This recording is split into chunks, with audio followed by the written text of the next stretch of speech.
கேள்வி நேரம் நிகழ்ச்சிக்காக உங்கள் அனைவரையும் அன்போடு வரவேற்கின்றேன். இன்றைய கேள்வி நேரம் நிகழ்ச்சியில நம்ம என்ன தலைப்புல விவாதிக்க போகிறோம் என்றால், பிறப்பிக்கப்பட்ட அவசர சட்டம் திறக்க போகும் வாடிவாசல். இதே கொஞ்சம் மாற்றி கூட சொல்லலாம், திறக்குமா வாடிவாசல். இந்த தலைப்புல தான் நம்ம விவாதிக்க இருக்கிறோம். இதற்கான காரணம் தொடர்ந்து நீங்களும் பார்த்து கொண்டே வரலாம். உலகமே வியந்து பார்த்த மாணவர்களினுடைய போராட்டம், அறப்போராட்டம். பலரும் இந்த போராட்டத்தை முன்னுதாரணமாக சொல்லிக் கொண்டிருக்கிறார்கள். அடுத்தடுத்த அரசியல் நிகழ்வுகள், நகர்வுகள் நடந்து கொண்டே இருந்தன. இதனுடைய முத்தாய்ப்பாக நாளை ஜல்லிக்கட்டு நடக்கும் என்று முதலமைச்சர் அறிவித்திருக்கிறார். ஒரு அவசர சட்டம் பிறப்பிக்கப்பட்டிருக்கிறது. ஆனால் இந்த அவசர சட்டத்தை நாங்கள் ஏற்றுக்கொள்ள மாட்டோம் என்றும் போராட்ட குழுவினர் அறிவித்துக் கொண்டே இருக்கிறார்கள். இனி அடுத்த கட்ட நகர்வுகள் என்னவாக இருக்க போகிறது, இது எதை நோக்கி பயணிக்கப் போகிறது, நிரந்தர தீர்வு எப்போது வரப்போகிறது, அதை தாண்டி இது கூட்டத்தை கலைக்கக்கூடிய யுக்தியாக இந்த அவசர சட்டம் பயன்படுத்தப்பட்டிருக்கிறதா என்று பல தளங்களில் வாதிக்க இருக்கிறோம். தொடர்ந்து பயணிக்கலாம்.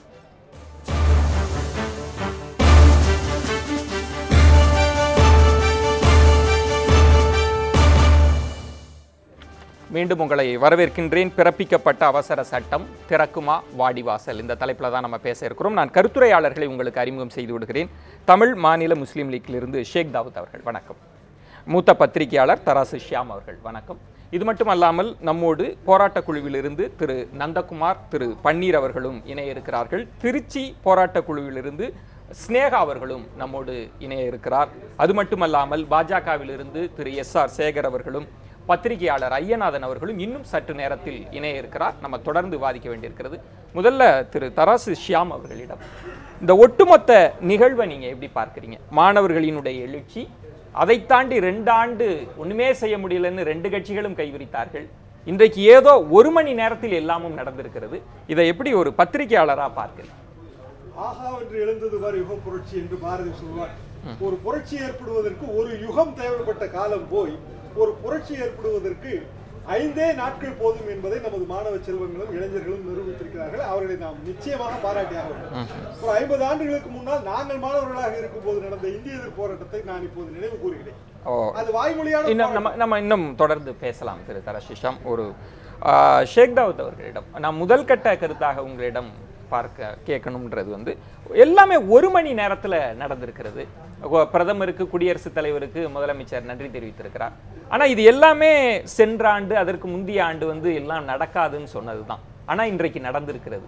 நீங்க யாரை இந்த போராட்டத்தினுடைய இதனினுடைய வெற்றியா நீங்க யாருக்கு கொடுங்க? அதாவது இது மக்களுக்கு உண்டான வெற்றி, மாணவர்களுக்கு உண்டான வெற்றி, அதுல எல்லாம் மாற்றுக்கிறது சொல்ல முடியாது. அது என்ன காரணம் அப்படின்னு கேட்டீங்கன்னா, தொடர்ச்சியாக தன்னெழுச்சியாக, அதுவும் அதை இப்படி ஒவ்வொரு நைட்டில், அது ஒவ்வொரு நாளில் நம்ம சொல்ல முடியாது. இது அது முல்லை பெரியார் இஷ்யூவாக இருந்தாலும் சரி, காவேரி இஷ்யூவாக இருந்தாலும், கச்சத்தீவு பிரச்சனையாக இருந்தாலும் சரி, இலங்கை மீனவர்கள், தமிழ் மீனவர்களுடைய பிரச்சனைகளாக இருந்தாலும், இப்படி எல்லா பிரச்சனைகளுக்கும் மாண்புமிகு தமிழக முதல்வர் புரட்சித் தலைவர் அம்மா அவர்கள் சட்டப்பூர்வமாகத்தான் அதுக்கு தீர்வு கண்டு வந்திருக்காங்க. அப்படி சட்டப்பூர்வமாக தீர்வு கண்டதிலையும் அந்த பிரச்சனைகள் முடியாம அந்த, அதாவது நம்ம இந்தியாவில் நம்ம சுருக்கி வரலாம். ஏன்னா இப்ப ஜல்லிக்கட்டு இல்ல அதான் சொல்றேன். அப்ப இது இதனுடைய ரொம்ப முக்கியமான கட்டத்துல இருக்கிறதுனால நான் ஒரு கேள்வியை கேட்டுறேன், நீங்க சொல்லுங்க.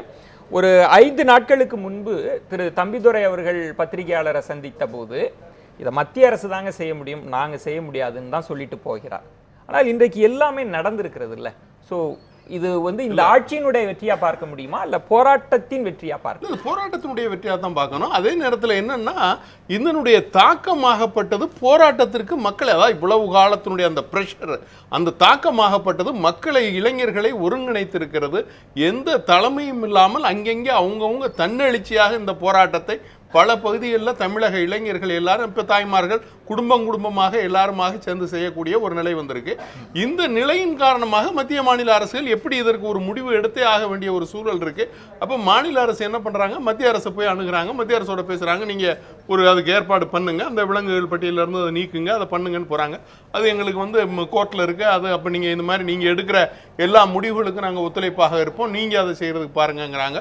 உடனே இவங்க அங்கேயே மாண்புமிகு தமிழக முதல்வர் OPS அவர்கள் அங்கேயே தங்கி உடனே நம்ம சட்ட வல்லுநர்கள்லாம் பேசி அதற்கான ஏற்பாடுகளை செய்து வந்திருக்கிறார். அப்போ அப்படி செய்து வரும்போது அதை நம்ம வரவேற்க வேண்டிய ஒரு வரவேற்பது என்பதை தாண்டி பேசுவோம். ஏன்னா போராட்ட குழுவினர் வேறு விதமான கருத்தில் இருக்கிறாங்க. ஆனால் இந்த சட்டப்பிரிவுகள்லாம் ஏதோ இன்றைக்கு சேர்த்தது இல்ல இந்த சட்டப்பிரிவுகள்லாம் முன்பே இருக்கு. அதுல வேற ஒரு சின்ன நுணுக்கம் இருக்கு. என்னன்னா, தம்பிதுரை சொன்னதும் ஒரு வகையில் சரிதான். எப்படி என்றால், மத்திய மாநில அரசுகளுக்கு பொதுவான ஒரு பட்டியலிலே ஒரு அதிகாரம் இருக்கும் போது மாநில அரசு சட்டம் இயற்றும் போது மத்திய அரசின் சட்டம் தான் முன்னிறுத்தப்படுகிறது. அதனாலதான் நம்ம 2009 ஜல்லிக்கட்டு ரெகுலேஷன் ஆக்ட் வந்து ஃபெயில் ஆச்சு. அப்போ மத்திய அரசு அதற்கு காரணம் என்ன? அது காரணம் என்னன்னாங்க, கன்கரண்ட் லிஸ்ட்னு ஒண்ணு உலகத்திலே இல்லாதபடி இந்திய கான்ஸ்டிடியூஷன்ல இருக்கு. மாநில அரசு அதிகாரம் தனியா, மத்திய அரசு அதிகாரம் தனியா, ரெண்டுக்கும் பொதுவான அதிகாரம் எந்த கான்ஸ்டிடியூஷன்லயும் உலகத்துல கிடையாது. ஆனா நம்ம கிட்ட அது இருக்கு. அமெரிக்கன் கான்ஸ்டிடியூஷன் எடுத்துட்டீங்கன்னா, கீழே இருக்கிற ஸ்டேட் ப்ரொவின்சியல் கவர்மெண்ட்டுக்கு ஒரு பவர், சென்ட்ரல் கவர்மெண்ட்டுக்கு ஒரு பவர், அப்படி கூட அவன் சொல்லல. சென்ட்ரல் கவர்மெண்ட்டுக்கு ஒரு பவர், எஞ்சிய அதிகாரம் பூராமே வந்து ஸ்டேட் கவர்மெண்ட்டுக்கு. ஆக நம்ம ஒரு 6 பவர் சென்ட்ரல் கவர்மெண்ட்டுக்கு, நாட்டு பாதுகாப்பு, நோட் அடிக்கிறது, மிச்சம் எல்லாமே ஸ்டேட் கவர்மெண்ட்டுக்கு. அப்படி இருக்க வேண்டிய கான்ஸ்டிடியூஷன். ஆனா சுதந்திர போராட்ட காலத்துல நம்ம அப்படி செய்ய முடியலங்கிறதுனால இவ்வளவு பெரிய கான்ஸ்டிடியூஷன் ஆயிடுச்சு. இந்த தொல்லை தான் இது. மிருகவதை தடுப்பு சட்டம் எதுல இருக்குதுன்னா, அந்த பட்டியலையும் இருக்கு, இந்த பட்டியலும் இருக்கு, ரெண்டுக்கும் பொதுவான பட்டியலையும் இருக்கு. சோ தம்பிதுரை வந்து அது சேஃப்னு நினைச்சாரு. ஆனால் அதுல சிக்கல் என்ன வந்துச்சுன்னா, அவங்களுக்கு சுப்ரீம் கோர்ட்ல வந்து கேஸ் பெண்டிங்கிற சிக்கல் வந்துச்சு. சுப்ரீம் கோர்ட் கேஸ் வந்து வெறும் சிவில் கேஸ். அது நல்லா புரிஞ்சுக்குங்க, சிவில் கேஸ். அது இந்த சிவில் கேஸ்ல கண்டெம்ப்டே வந்தா கூட ஃபைன் தான், கிரிமினல் கேஸ் அல்ல. இந்த சிவில் கேஸ் எதுல இருந்து விளைஞ்சதுன்னா, முன்னாடி இருந்த பல்வேறு நிலைகள்ல இருந்து விளைஞ்சது. ஆனால் இப்ப கொண்டு வரப்பட்டிருக்கிற இந்த சட்டம் என்பது அவசர சட்டம்னா ஏதோ வந்து நிரந்தரம் இல்லாத சட்டம் அல்ல. இல்ல, நான் அதுக்கு வருகிறேன் திரு தராசு ஷியாம். ஆனால் நம்ம இன்னும் விவாதிக்க வேண்டி இருப்பதற்காக சொல்கிறேன். இந்த கடந்த 2 ஆண்டுகள்லையும் பலர் சொன்னது வந்து மத்திய அரசு வேண்டாங்க, தமிழக அரசுக்கே இந்த வாய்ப்பு இருக்கிறது, நீங்க ஒரு அழுத்தம் கொடுக்கலாம்னு சொன்னப்ப தமிழக அரசும் மத்திய அரசை தான் கை காட்டுனுச்சுன்னாங்க. ஏன் கை காட்டுச்சுன்னா, மத்திய அரசுக்கு வந்து இப்போ எப்படி அழுத்தம் வந்துச்சு அப்படின்னா, இந்த தன்னெழுச்சி போராட்டத்தின் விளைவாக இந்தியாவே திரும்பி பார்க்கக்கூடிய அளவுக்கு இந்த இளைஞர்கள் போராடினார்கள். இன்னும் சொல்ல போனால் உலகமே திரும்பி பார்த்தது.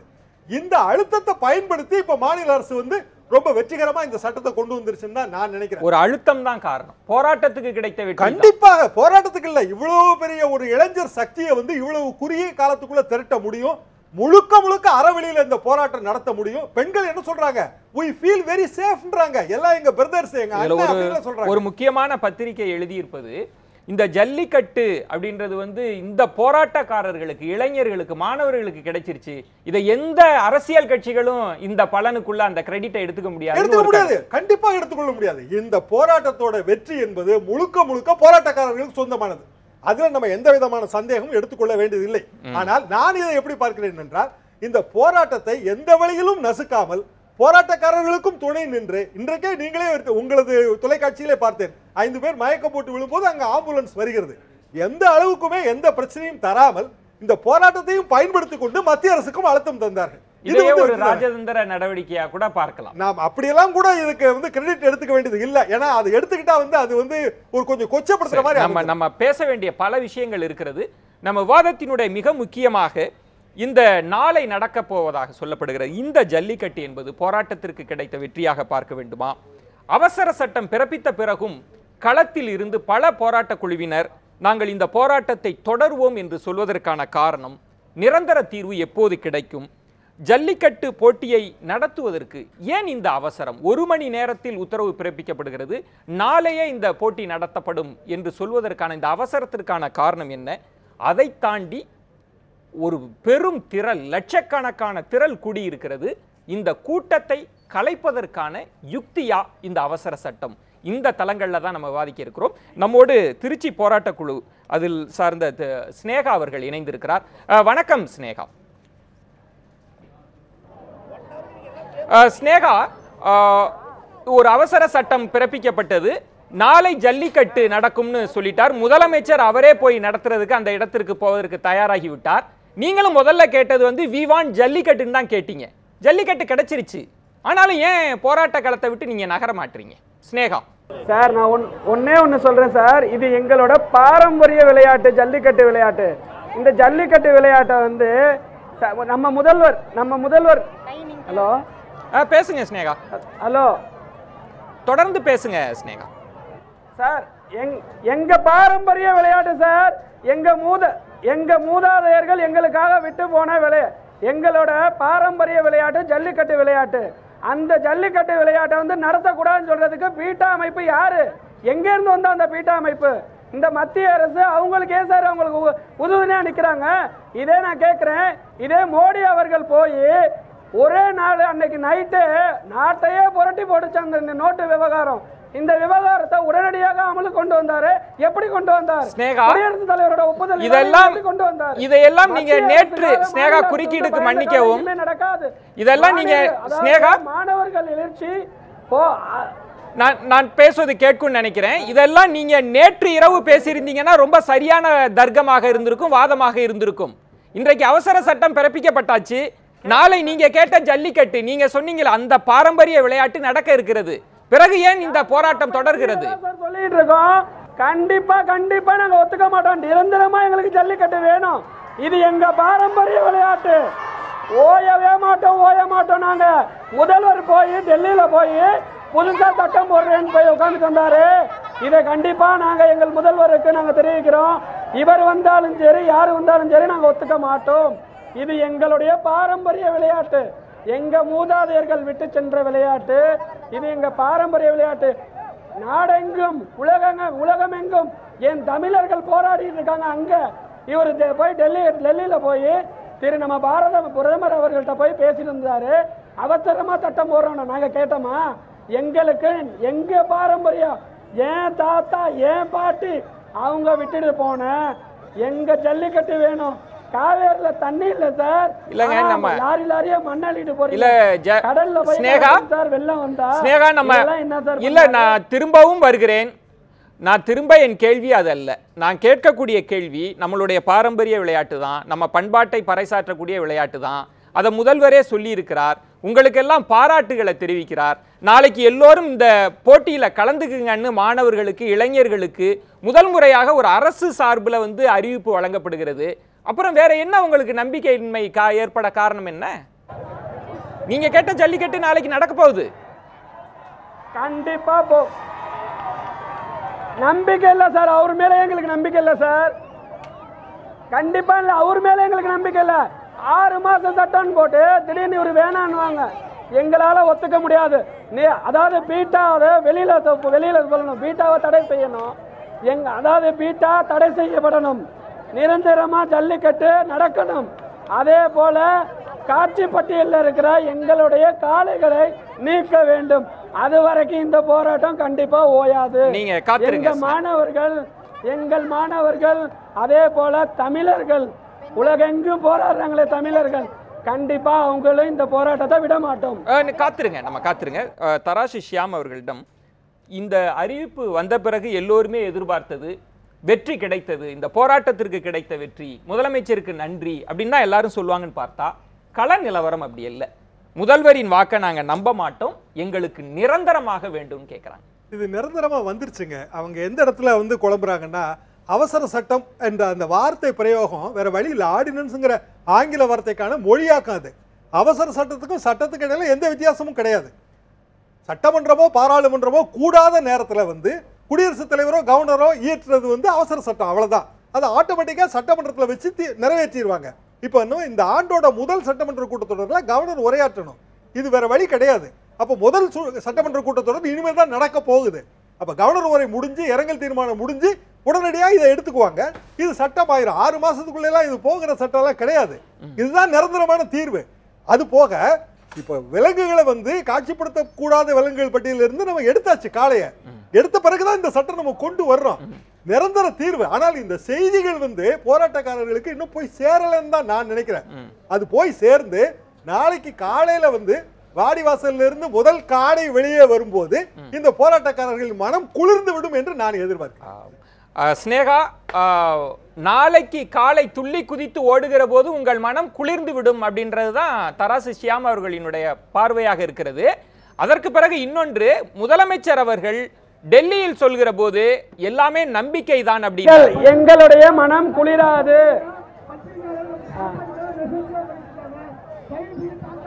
இல்ல, அவர் என்ன சொல்றார், இதுதான் நிரந்தர சட்டம்ன்றார். சார் நான் ஒன்னே ஒண்ணு மட்டும் சொல்லிக்க விரும்புறேன் சார். அத கண்டிப்பா, அதாவது நான் என்ன சொல்றேன் சார், நிரந்தர சட்டம் என்பது எங்களுக்கு வேண்டும். அதே போல் நான் இன்னொன்னு கேட்டுக்கிறேன் சார், அரை கம்பத்துல கொடி பறக்குது, ஏன்னா ஆளுநரை கூப்பிட்டு 1 மணிக்கு பதவி ஏற்கிறீங்க நீங்க. கண்டிப்பா நான் சொல்றேன் சார், நள்ளிரவில உலகையே புரட்டி போடுகிற ஒரு நிகழ்வை திரு மோடி அவர்கள் உடனடியாக அவசர சட்டமாக நிறைவேற்றுகிறார். அன்றைக்கு ஆளுநர் அவர்கள் எங்களுக்கு அவசர சட்டம் இயற்றுவதற்கு இங்கே ஆளுநர் அவர்கள் எங்கள் சட்டசபைக்கு கூடுகிறார்.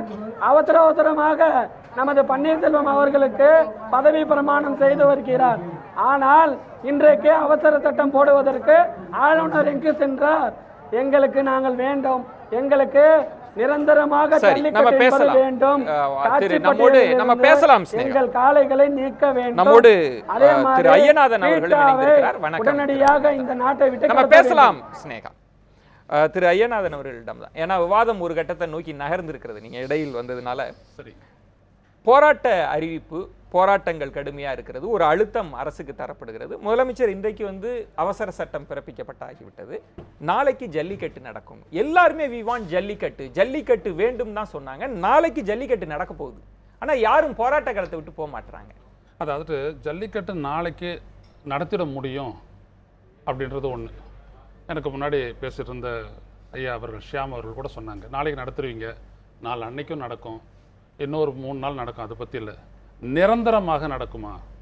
இந்த நிரந்தரமாக நடத்துவதற்கான, நடைபெற வேண்டும் என்பதற்கான எதிர்பார்ப்புடன் தான் இந்த ஒரு மாபெரும் போராட்டம் நடந்து கொண்டிருக்கிறது. அதை நம்ம முதல்ல புரிஞ்சுக்கணும். நம்ம ஏன்னா இன்னைக்கு நான் ஒரே ஒரு விடயத்தை மட்டும் சொல்கிறேன். தம்பித்துரை தலைமையில் அஇஅதிமுகவினுடைய நாடாளுமன்ற உறுப்பினர்கள் குடியரசுத் தலைவர் அவர்களை சந்தித்த பிறகு சொல்லும் பொழுது அவர் ஒரு விடயத்தை சொல்கின்றார். என்ன சொல்றாருன்னா, தாங்கள் செய்ய வேண்டிய விடயத்தை, தங்களுடைய பொறுப்பை எங்களிடம் தட்டிவிட்டார்கள் அப்படின்னாரு. சொன்னாரா இல்லையா? இது யார் செய்யணும்? Prevention of cruelty to animals act அப்படின்றது ஒன்றிய சட்டம், த யூனியன் ஆக்ட். அந்த யூனியன் ஆக்டில் ஒரு திருத்தத்தை செய்து காளைகளை காட்சிப்படுத்தப்படாத விலங்குகள் பட்டியலில் கொண்டு வந்து சேர்ந்தது நடுவண் அரசு. அப்போ அதை மறுபடியும் காளைகளை நம்ம காட்சிப்படுத்தக்கூடிய அல்லது நம்ம இந்த விளையாட்டுக்கு பயன்படுத்தணும் அப்படின்னோம்னா அந்த பட்டியலில் இருந்து நீக்க வேண்டிய செயலை செய்ய வேண்டியது ஒன்றிய அரசா மாநில அரசா? நான் ஒன்று கேட்கிறேன். இப்போ திரு ஷியாம் அவர்கள் சொன்னது கூட இதுவே நிரந்தரமான சட்டம் தான் அப்படின்னு சொல்றாரு, இதுவே நிரந்தர தீர்வு தான் சொல்றாரு. இதே மாதிரி தானங்க ஒரு சட்டத்தை 2009ல இங்க போட்டாங்க, டிஎன் ஆக்ட் ஆஃப் ஜல்லிக்கட்டு அப்படின்னு சொல்லி ஒன்று போட்டாங்களே, அது உச்சநீதிமன்றம் தூக்கி எறிந்து விட்டது. அது ஆளுநர் இல்ல, அது ஆளுநர் வாங்கினாங்களா குடியரசுத் தலைவர்கிட்ட வாங்க? இல்ல, அந்த சட்டம் ஏன் தூக்கி எறியப்பட்டதுன்னா அந்த சட்டத்துக்கு சரியான பாதுகாப்பு இல்லாம இருந்தது. ஒரே ஒரு நிமிஷம் இருங்க. திரு ஐயநாதன், என்ன பார்வையாளர் ஒரு விதமான ஒரு குழப்பம் இருக்கு. நிரந்தர தீர்வுன்றாங்க, இதுதான் நிரந்தரம்ன்றாங்க. ஆனா போராட்டக்காரர்கள் யாரும் சட்ட வியாக்கியானம் தெரிந்தவர்கள் அல்ல. நான் 2 பத்திரிகையாளர்களுக்கு நான் நேரம் தருகிறேன். இது எப்படி நிரந்தர தீர்வாகாதுன்னு நீங்க சொல்றீங்க, இது எப்படி நிரந்தர தீர்வுன்னு நீங்க சொல்றீங்க? நான் சொல்றேன் முதல்ல, நான் சொல்லிடுறேன், நீங்க ஒவ்வொருவரா பேசுங்க, ஏன்னா இது நேயர்களுக்கு போகணும். பேசலாம். அதாவது இந்த குறிப்பிட்ட விஷயம் என்பது மத்திய மாநில அரசுகளுக்கு பொதுவான பட்டியலிலே இருக்கிறது. அதை நம்ம முதல்ல நல்லா புரிஞ்சுக்கணும். ஐயநாதன் சொன்ன மாதிரி இது யூனியன் கவர்மெண்டோட லிஸ்ட்லயும் இருக்குது, ஸ்டேட் கவர்மெண்ட் லிஸ்ட்லயும் இருக்குது, கன்கரண்ட் லிஸ்ட்லயும் இருக்குது. அவரே அரசியல் சட்டத்தை படிச்சு பார்த்தாலே தெரிஞ்சு போயிடும். ஆக யூனியன் கவர்மெண்ட் கண்டிப்பா prevention of cruelty to animals ஆக்ட்ல திருத்தம் கொண்டு வரலாம், அதுல மாற்றுக்கிறது இல்லை. ஆனால் அது இந்தியா முழுமைக்குமான திருத்தமாக அமையும். அதுல பிற மாநில அரசுகளுக்கு ஏதாவது அப்ஜெக்ஷன்ஸ் இருக்கலாம், இல்ல பிரச்சனைகள் இருக்கலாம், நமக்கு தெரியாது. நம்மை பொறுத்தவரையில் நமது பண்பாடு, தமிழனின் வீர விளையாட்டு, இந்த அளவில் நம்ம ஜல்லிக்கட்டை பார்க்கிறோம். சொல்ல போனால் ஜல்லிக்கட்டு ஒரு குறியீடு அரசியல் தான் நான் நினைக்கிறேன். அதாவது எங்கெல்லாம் அரசியல்வாதிகள் ஃபெயிலியர் ஆகிறாங்களோ அங்கெல்லாம் இந்த வெகுஜன கிளர்ச்சி வரும், இளைஞர் சக்தி திரண்டு எழும். இதற்கான ஒரு எச்சரிக்கை மணியை நமது இளைஞர் சமுதாயம் ஒழித்திருக்கிறது. ஆக அரசியல்வாதிகளின் தோல்வியாகவும் இளைஞர் சக்தியின் வெற்றியாகவும் தான் நான் இதை பார்க்கிறேன். இல்ல, நம்ம அதை தாண்டி விடுவோம். நான் என்னுடைய கேள்வி, இதுவே நிரந்தர தீர்வுன்னு எப்படி சொல்றீங்க? நீங்களும் சொல்றீங்க, முதலமைச்சரும் சொல்றார், இதுவே எப்படி நிரந்தர தீர்வாகும்? விஜயன், இந்த நாட்டில் எதுவாக இருந்தாலும் கடைசியில அது சுப்ரீம் கோர்ட் போய் தானே ஆகணும். உங்களுக்கு நல்லா தெரியும்ல, we the people of India அப்படின்னு சொல்லிட்டு நம்ம கான்ஸ்டிடியூஷனை நம்ம எழுதி இருக்கிறோம். நாம் நமக்கு கொடுத்து கொண்ட சட்டம் நமது இந்திய அரசியலமைப்பு சட்டம். ஆக எதுவாக இருந்தாலும் கடைசியில சுப்ரீம் கோர்ட்டுக்கு போகணும். Nothing is absolute. எப்பவுமே அதான் பாயிண்ட். நமது இந்த சட்டமும் சுப்ரீம் கோர்ட்டுக்கு போகாதுன்னு நான் சொல்ல வரல. ஆனால் போகும்போது நமக்கு சரியான பாதுகாப்பு இதுல இருக்குன்னு நான் நினைக்கிறேன். 2009 சட்டத்துல இல்லாத பாதுகாப்பு அம்சங்கள் இந்த சட்டத்துல இருக்குது. உதாரணமாக இப்போ வந்து காட்சிப்படுத்த கூடாத விலங்குகள் பட்டியலில் இருந்து காளையை எடுத்துட்டோம் நம்ம ஸ்டேட்டை பொறுத்த வரைக்கும். அடுத்த ஸ்டேட்ல இருக்கு. சந்திரபாபு நாயுடு ரொம்ப எளிதா செஞ்சாரு. கிராம சபையில ஒரு தீர்மானம் போட்டுட்டு அவங்க ஊர்ல ஜல்லிக்கட்டு நிறுத்திட்டாரு. சரி, மிக எளிதான ஒரு விஷயத்தை செஞ்சாரு. ஆனால் அதை நம்ம இப்ப செய்யறதா இருந்தா தமிழ்நாட்டுல வந்து ஆயிரக்கணக்கான கிராமங்களில் நம்ம தீர்மானம் போட வேண்டியது வந்துடும். அதை விட வந்து எளிது வந்து நமது மாநில அரசே செய்யறது அப்படிங்கிற முடிவுக்கு அவங்க வராங்க. நீங்க சொன்ன மாதிரி மத்திய அரசு செஞ்சிருக்கலாம், ஆனால் அது இந்தியா முழுமைக்குமான திருத்தமாக அது அமைந்து விடும். ஏன் மத்திய அரசு செய்யவில்லை என்பதை நம்ம கேட்கலாம். திரு ஐயநாதன், இது நிரந்தரமாகாதுன்னு நீங்க ஏன் சொல்றீங்க? சொல்றேன் பாருங்க. இப்போ ஒரு ஒன்றிய அரசு யூனியன் கவர்மெண்ட் உடைய சட்டம் ஒன்று போட்டுடுச்சு அப்படின்னோம்னா அந்த சட்டத்திற்கு எதிராக இல்லை அந்த சட்டத்தில் எது உட்பொருளோ மையப்பொருளோ அதே மையப்பொருளை வைத்து ஒரு மாநில அரசு சட்டம் இயற்றுமானால் அது செல்லாது. இப்படி தான் தமிழக அரசினுடைய சட்டம் ஜல்லிக்கட்டு பொறுத்தவரை அடிபட்டு போனது. ஏனென்றால் article 254 inconsistency between laws made by parliament and laws made by the legislator, இதுதான் இங்கே முக்கியமானது. 254. எனவே இந்த நாட்டில் அட்மினிஸ்ட்ரேட்டிவ் ரிலேஷன்ஸ்னு வரும்போது நீங்கள் 256 நீங்கள் பாருங்க. Application of states and the union, ஒன்றியம் மாநில அரசுகளுக்கிடையே ஒன்றுபட்டுத்தான் செயல்பட வேண்டும் அப்படின்றது ஒன்று இருக்கு. இங்கே எந்த சட்டத்தை வந்துட்டு மத்திய அரசு செய்ததோ 1960 prevention of cruelty to animals act என்பது இந்த நாடாளுமன்றத்தால் இயற்றப்பட்டு இந்திய மாநில ஆளுங்கள் அனைத்திற்கும் பொருந்தக்கூடியது. அதில் ஒரு திருத்தம் செய்ய வேண்டும் என்றால் அந்த நாடாளுமன்றத்தில் தான் செய்ய வேண்டுமே தவிர அதை ஒரு மாநில சட்டமன்றத்தில் செய்ய முடியாது. இதைத்தான் முன்னாள் அட்வொகேட் ஜெனரல் இந்திய அரசுடைய தலைமை வழக்கறிஞராக பணியாற்றிய சோலி சொராப்ஜி அவர்கள் சொன்னார்கள். This is going to be constitutionally invalid என்றார். இன்றைக்கு வந்திருக்கிறது பிசினஸ் லைன்ல நீங்க பாருங்க, அவர் ஊடகங்களில் பேசினார், அவர் தெளிவுபடுத்தினார்.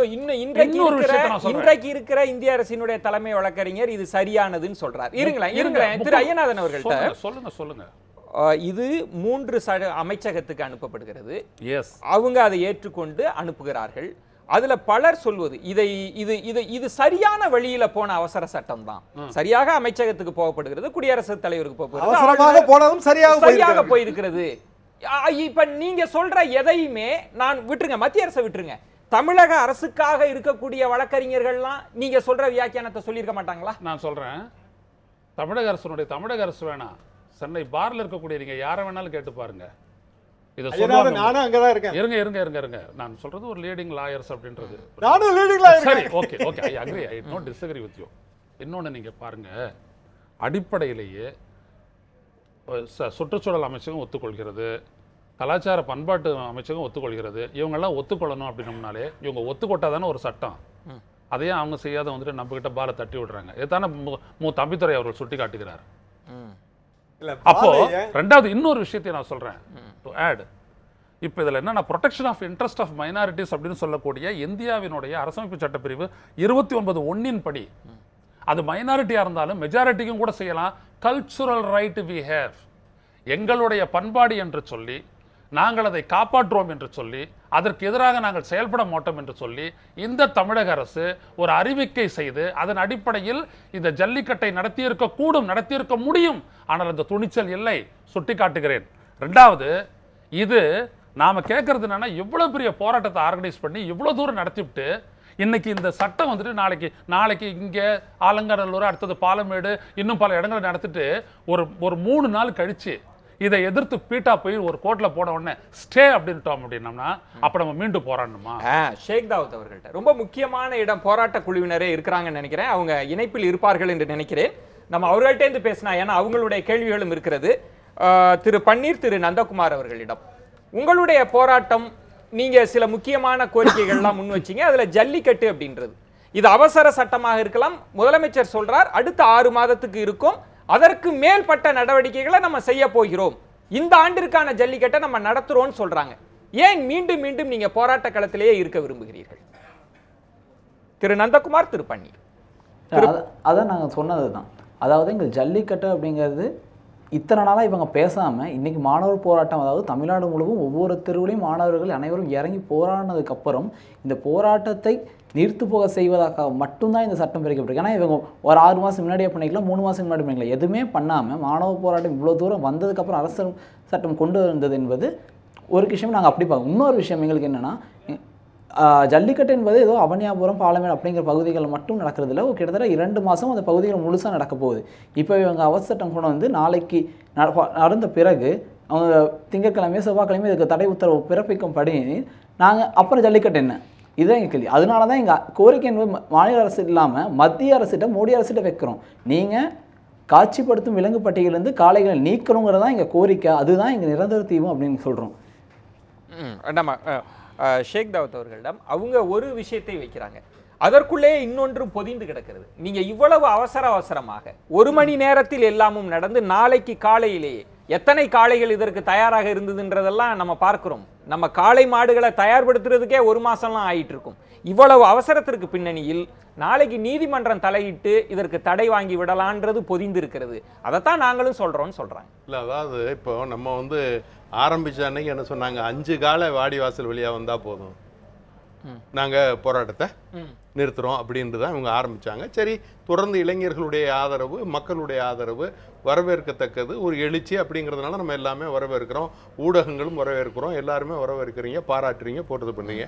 அதே போல் தமிழக அரசை பொறுத்தவரை அதுக்கு என்ன செய்யணும், ஏன்னா பெரிய எழுச்சிகரமான போராட்டமாக இருக்குன்னு அந்த போராட்டத்துக்கும் ஊக்கம் கொடுத்து ஒத்துழைப்பு தந்து பாதுகாப்பு தந்து எல்லாம் பண்ணிட்டு டெல்லிக்கு போய் அங்கே இருக்க பிரதமரை பார்த்து, தம்பி சொன்னது மாதிரியே பிரதமரை பார்த்து கேட்குறாங்க, நீங்கள் அந்த காளை பட்டியலிருந்து அதை எடுத்துட்டு உடனே அந்த அவசர சட்டத்துக்கு அந்த சட்டத்தை கொண்டு வாங்க அப்படின்னா அவர் சொல்றாரு நீதிமன்றத்தில் இருக்கு, அதனால முடியாது, நீங்க பண்ணுங்க, நாங்க ஒத்துழைப்பு தர்றோங்கிறாங்க. உடனே சரி, ஓகே, நம்ம பண்ணிடுவோம், நீங்க பண்ணுங்க, நாங்க ஒத்துழைப்பு தரோம்னு சொல்றப்ப அதை நீதிமன்றம் அவங்கள கேட்காதா?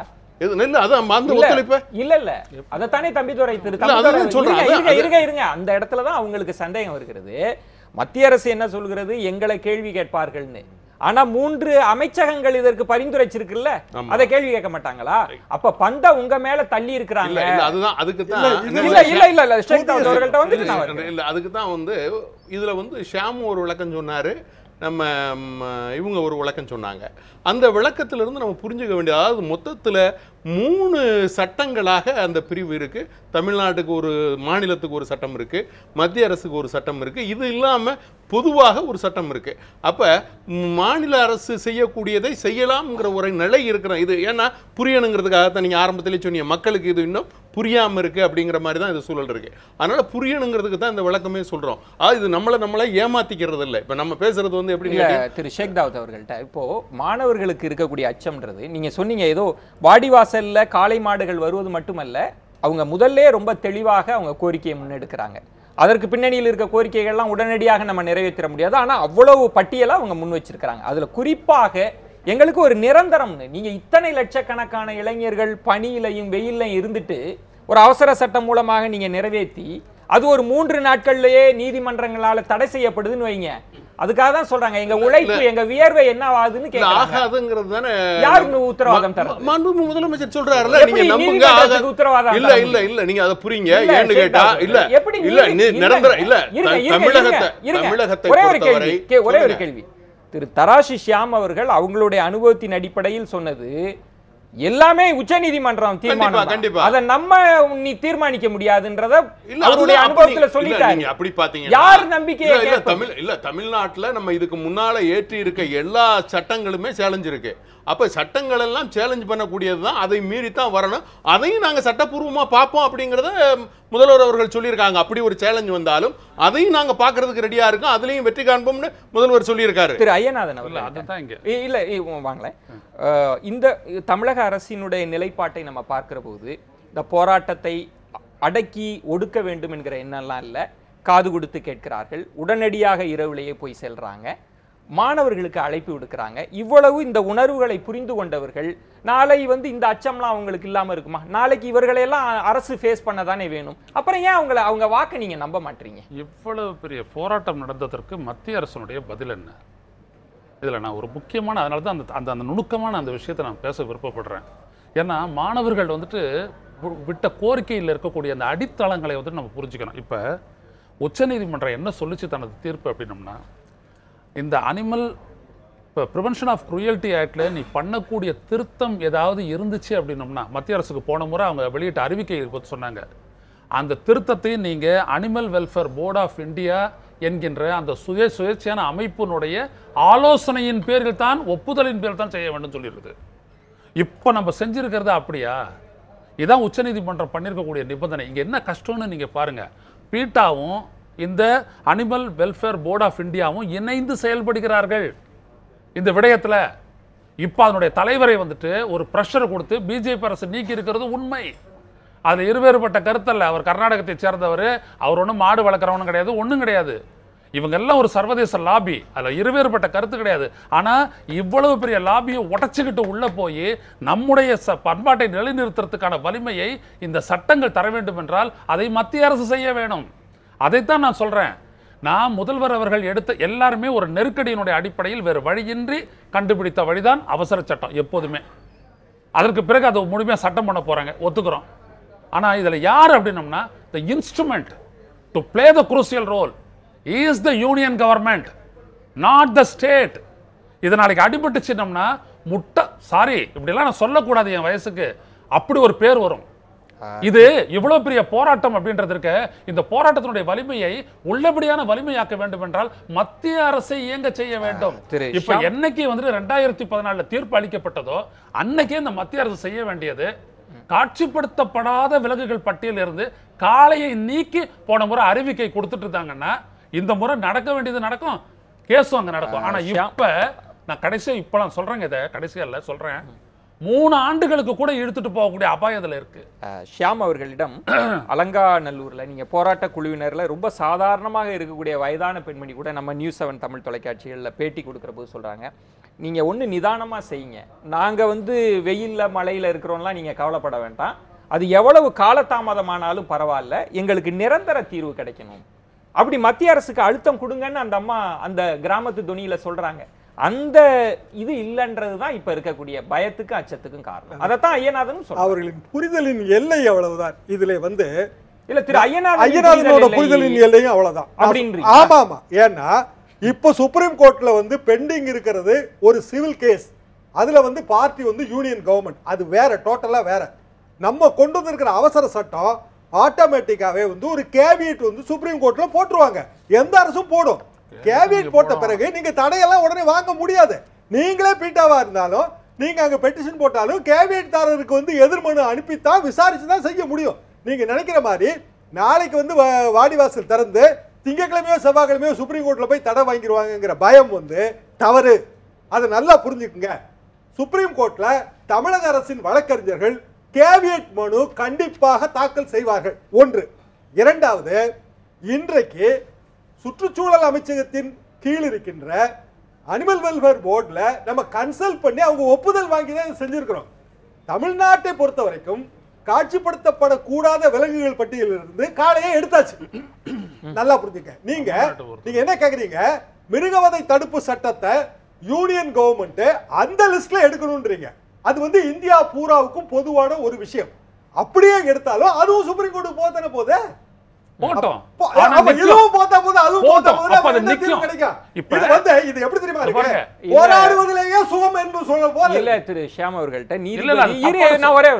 உச்ச நீதிமன்ற நீதிபதி அதுல திருத்தம் செய்யாம நீங்க எப்படி வரலாம் ஜல்லிக்கட்டு ரெகுலேஷன் ஆக்டோட ஓட்டாது. 2009 ஜல்லிக்கட்டு ரெகுலேஷன் ஆக்ட்ல அந்த பிரச்சனை இருந்தது, அது உண்மை. அப்படி இருந்ததுனால அவங்க கேட்டாங்க. இப்போ வந்து அந்த ஓட்டை அடைக்கப்பட்டு விட்டது. இப்போ அந்த துவாரம் இல்ல. அறிவு வந்து அற்றங்காக்கும் கருவிங்க, அது நல்லா புரிஞ்சுக்குங்க. அறிவார்ந்த செயல்கள் தான் பகைவர்களின் அரண்களிலிருந்து நம்மை காப்பாற்றும். இது வள்ளுவனோட வாக்கு. அறிவு அற்றம் காக்கும் கருவி. அந்த அறிவார்ந்த செயலோட தான் நம்ம செஞ்சிருக்கிறோம். கண்டிப்பாக எந்த துறைகளிடம் அனுமதி வாங்க வேண்டுமோ அந்த துறைகளிடம் அனுமதி வாங்கப்பட்டிருக்கிறது. அதனாலதான் முதலமைச்சர் சொல்றாரு, இதுல வந்து போராட்டக்காரர்கள் கண்டிப்பாக வாழ்த்தப்படக்கூடியவர்கள், அதுல ஐயமே கிடையாதுங்க. ஆனால் நான் ஏன் அனுபவத்துல சொல்றேன், 1965 இந்திய போராட்டம் வந்த பிறகு அதை இழுத்துக்கிட்டே போனோம். 52 நாள் இழுத்ததுனால என்ன விளைவு தெரியுமா? கிட்டத்தட்ட 100 உயிர்கள் பலியாகின. இன்றைக்கு வந்து நம்ம சந்தோஷமா இருக்கிறோம். இந்த போராட்ட குழுவை வாழ்த்துறோம். எல்லாரும் சாரை சாரையாக குடும்பங்கள்லாம் போய் பார்க்குது. என்ன காரணம்னா ஒரு பாதுகாப்பு உணர்வோடு பெண்கள் அங்க இருக்கிறாங்க. ரொம்ப நல்ல முறையில் அறவழி போராட்டமா இது நடந்துட்டு இருக்கு. உலகமே கண்டு வியக்குது.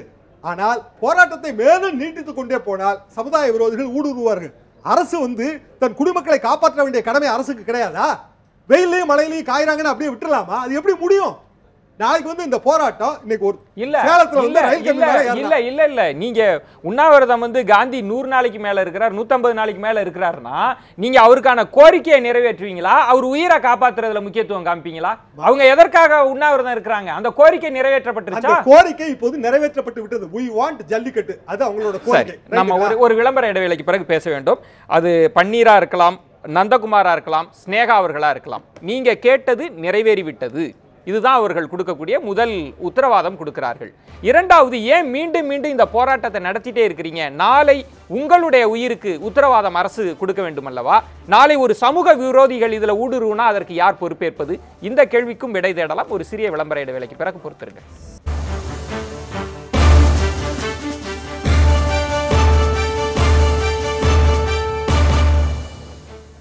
மீண்டும் கேள்வி நேரம் நிகழ்ச்சிக்கு உங்களை வரவேற்கின்றேன். பிறப்பிக்கப்பட்ட அவசர சட்டம் திறக்குமா வாடிவாசல், இந்த தலைப்பில் தான் நம்ம வாதித்துக் கொண்டிருக்கிறோம். நான் போராட்ட குழுவினர் நந்தகுமார், பன்னீர், ஸ்னேகா 3 பேருக்குமே ஒரே கேள்விதான். திரு ஷியாம் அவர்கள் சொல்வது, அரசு தரப்பில் சொல்வது, போராட்டத்தை நிறுத்திக்கிங்க அப்படின்றாங்க. ஏன்னா அடுத்து வந்து சமூக விரோதிகள் உள்ளுக்குள்ள வரலாம், தீய சக்திகள் உள்ளுக்கு வந்து நீர்த்து போக செய்யலாம் அப்படின்றது தான். ஏன் அதை தாண்டி நீங்க போராடணும்னு நினைக்கிறீங்க? இல்லை, அதுதான் நாங்கள் முதல்ல சொல்லுறது. அதுதான் அவர் அரசு வந்து எப்படி போராட்ட குழுவை காப்பாற்றுறது அதெல்லாம் பேசிகிட்டு இருக்காரு. இல்லை, இத்தனை நாள் போராட்டத்தில் எந்த பிரச்சனையுமே நடக்கலை. அதாவது ஒரு வாரத்துக்கு முன்னாடி நடந்த அலங்காநல்லூர் ஒரு போராட்டத்தில் முதலாக வன்முறை பண்ணது அரசு தான். அங்கே எந்த சமூக விரோதிகளும் எதுவும் பண்ணவே இல்லை. அப்புறம் இவர் அதாவது தான் கொண்டு வந்து ஒரு அவசர சட்டத்தை நியாயமாக காட்டணும் அப்படிங்கிறதுக்காக தான் பேசுகிற பேச்சாக இருக்குது. நாங்கள் கேட்குறது ஒரே கோரிக்கை என்ன வச்சோம் அப்படின்னா, வி வாண்ட் ஜல்லிக்கட்டுங்கிறது பொங்கலுக்கு முன்னாடி வச்சது. அதுக்கப்புறம் பொங்கலில் எந்த இதுவும் எங்கள் கோரிக்கை எதுவுமே நிறைவேற்றப்படாமல் 2 வருஷமாக எதுவுமே நடக்கலை. அதாவது இவர் இந்த அவசர சட்டம்லாம் போன வருஷமே நாங்கள் பார்த்தது தான். மோடி பொங்கல் அந்த மாதிரி பல வித்தைகளை நாங்கள் பார்த்துட்டு ஏமாந்து அதுக்கப்புறம் தான் மாணவர்கள் தெருவுக்கு வந்திருக்காங்க. இப்போ எங்களை நாங்கள் தெருவுக்கு வந்து இதுக்கப்புறம் ஒரே பின்னாடி போகிறதா இல்லை. எங்களுக்கு நிரந்தர ஜல்லிக்கட்டு, அதாவது ஜல்லிக்கட்டு நடந்துச்சு. நீங்கள் இப்போது வாடிவாசல் நாளைக்கு திறக்கப்படனா ஏற்கனவே திறந்து பல ஊர்கள் நடந்துச்சு தானே. அப்புறம் இப்போ அவசட்டம் என்பது என்னன்னா, இது போராட்டத்தை நீர்த்து போகிறது தவிர வேறு எதுவும் எங்களுக்கு தெரியல. இல்லை ஏன்னா திரு தராசு ஷியாம் அவர்கள் சொன்னது, திரு ஐயநாதன் அவர்களையும் இந்த அரங்கத்தில் வைத்துக்கொண்டே சொல்வது, சட்ட அறிவு சார்ந்த போதாமைகளில் இப்படிப்பட்ட கருத்துக்கள் முன்வைக்கப்படுகிறது, புரிதல்ல வந்து முன்வைக்கப்படுகிறது. அப்படிலாம் இல்லைன்றார். நாளை நீதிமன்றமோ யாரும் இதை தடுக்க முடியாதுன்னு சொல்றார். பிறகு ஏன் அப்புறம் வேறு எந்த சட்ட தர்க்கத்தை கொண்டு இது நடக்காதுன்னு நீங்க சொல்றீங்க? நாங்கள் சட்ட தர்க்கத்தை கொண்டு சொல்ல, எங்களுக்கு கடந்த ஆண்டு கடந்த அனுபவங்களை வச்சு சொல்றோம். அந்த அனுபவத்தின் அடிப்படையில் தான் இன்றைக்கு புதிதாக ஒரு அவசர சட்டம் நிறைவேற்றப்பட்டிருக்குன்னு சொல்றாங்க. குடியரசுத் தலைவரின் ஒப்புதலுக்கு அனுப்பப்பட்டிருக்கு. அப்ப இந்த சட்டம் ஏன் பொங்கலுக்கு முன்னாடி நிறைவேற்றல? அப்ப மாணவர்கள் வந்தாதான் சட்டம் நிறைவேற்றப்படுமா? இல்ல, அந்த கேள்விக்கு திரு ஷியாம் அவர்கள் சொல்கிற பதில், உண்மையில் இதற்கான வெற்றி உங்களுக்கானது தான். எந்த அரசியல் கட்சியும் இதை கோர முடியாதுன்றதை எல்லா அரசியல் கட்சியுமே உங்களுக்கு அந்த கிரெடிட்டை கொடுக்குறாங்க.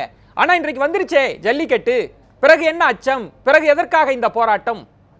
இல்லை, நாங்கள் ஜல்லிக்கட்டு வந்துருச்சு அப்படிங்கிறது, ஜல்லிக்கட்டு நடந்துருச்சு. அது நாங்கள் இப்போ கேட்குறது, இதுக்கு சட்டம் வரலன்னா அப்படின்னா பேசின, அதாவது ஒரு வாதத்தை வைக்கிறாரு. நாங்கள் என்ன கேட்குறோம் அப்படின்னா, போன வருஷம் ஒரு சட்டம் வந்துச்சு, என்னாச்சு? இந்த சட்டம் என்ன ஆகாதுங்கிறதுக்கு என்ன உத்தரவாதம்? அதுதான் நாங்கள் கேட்குறோம். ஸ்னேகா, நீங்களும் இணைப்பில் இருப்பீங்க, களத்திலேயே இருப்பீங்க. என்ன காரணம்? மீண்டும் அதைத்தான் கேட்கிறோம். நம்புங்கள், முதலமைச்சர் சொல்றார் அடுத்தடுத்த கட்டங்கள்ல இருக்கும், இதை நாங்க விட்டு கொடுக்க மாட்டோம்னு சொல்றாங்க. ஷியாம் அவர்கள் சொல்வது வந்து உச்சநீதிமன்றம் இதற்கு எந்த தடையானையும் பிறப்பிக்க முடியாதுன்னு சொல்றார். பிறகு என்ன அச்சம்? அதுவும் இல்லாமல் தீய சக்திகள் உங்க போராட்டத்திற்குள் நுழைவதற்கான வாய்ப்பு இருக்கின்றார். அரசுக்கு உங்களை காக்க வேண்டிய கடமையும் இருக்கு. ஸ்னேகா, கண்டிப்பாக நான் சொல்றேன் சார்.